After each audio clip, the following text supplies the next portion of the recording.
Today marks 4 weeks of fighting with Iran. Here is the latest overnight. At least 10 American service members are wounded after an Iranian missile attack at a base in Saudi Arabia. President Donald Trump is extending his self-imposed deadline for Tehran to reopen the Strait of Hormuz. And Israel now seeing missile attacks from another country besides Iran. Now they're seeing it from Yemen. All this is happening as at least 1,000 soldiers from the 82nd Airborne and some 5,000 Marines and sailors are heading to the region. NewsNation's Robert Sherman, he's joining me live from Tel Aviv. Good morning from New York. Robert, tell me what's going on where you are on the ground.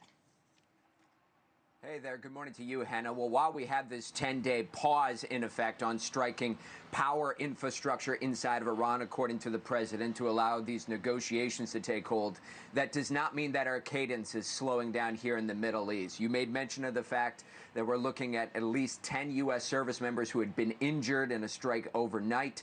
To put this all into context, Hena, you're now looking at more than 300 U.S. service members that have been injured since the beginning of Operation Epic Fury. The far majority of them have been minor. Most of these troops have returned to active service. But that exhibits the dangers that are on the ground here. And we have seen the escalation coming piece by piece here over the last 24 hours. From the Israeli side, they made good on their promise to escalate and expand their operations against Iran as they carried out massive waves of strikes over the last 24 hours. That includes a heavy water facility inside of Iran, key to nuclear production, as well as a uranium extraction facility as well. Also steel industry apparatus, and then you're also looking at manufacturing plants for ballistic missiles as well.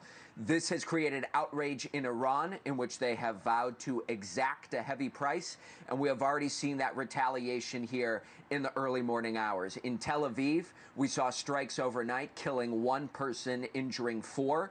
Around the region, we've seen 6 people injured in Abu Dhabi so far today, 1 more injured in Oman, and radar infrastructure damage at the Kuwait International Airport. So the retaliation from Iran is going in every different direction.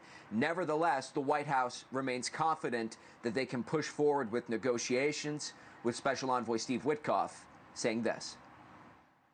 We have a 15-point deal on the table that the Iranians have had for a bit of time.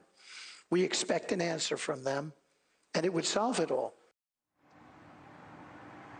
And as mediators from Turkey, Egypt, and Pakistan pass messages back and forth between these two capitals, we've seen another actor enter the fray. The Houthis in Yemen taking responsibility for a missile attack here on Israel just this morning. The IDF saying that they intercepted that missile. This would be the first action that we've seen from this group in Yemen since Operation Epic Fury began. They are notorious for causing instability in the Red Sea and hampering shipping in that region as well. Now formally entering the fray here and carrying out their first attack so far just this morning. Hena. So, Robert, as we see the attack from the Houthis, we see the 15-point plan from the Trump administration. We know the president has been very critical of our own allies for not aiding with the opening of the Strait of Hormuz. Has he said anything more about that? Is that expected to change? Yeah, we are starting to get a little bit more perspective on all of this, Hena, with more than 20 countries now saying that they're prepared to be involved. Up to this point, we haven't really heard specifics as to exactly what their involvement would look like. But you saw Secretary of State Marco Rubio in France on Friday, meeting with many of the foreign ministers and secretaries from American allies.